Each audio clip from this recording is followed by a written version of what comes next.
Alright, this is a hold-up. Give me your car. Keys, hands up. Whoa, whoa, whoa. There's no catalytic converter on your car.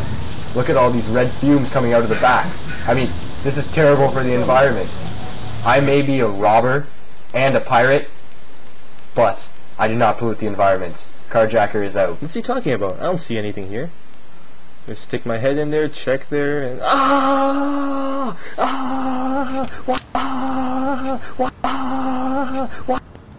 Miss Ikuzus, it was the pulmonary edema. You got him too. I think he must have been exposed to some nitrogen dioxide. It's my best guess that his car had no catalytic converter, and that he stuck his head into the tailpipe. He seems to be dead. But how?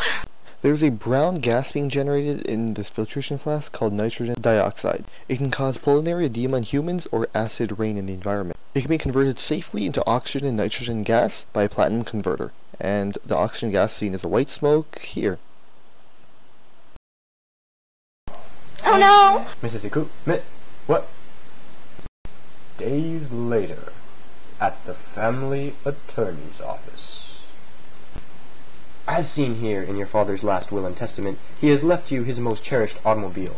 However, we see that it is not in the best of shape. It appears to have been damaged by acid rain caused by pollution, mainly from atmospheric nitrogen dioxide. It also seems to be missing a catalytic converter.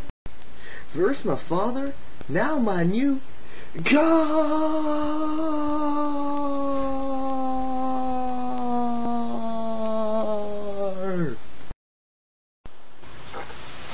Trayvon Suzuki, or Ikuzus, learns from his father's mistakes and knows that he must have a catalytic converter on his car at all times. He definitely knows not to pollute the environment, especially with very, very toxic things such as nitrogen dioxide. Oh God, Jesus!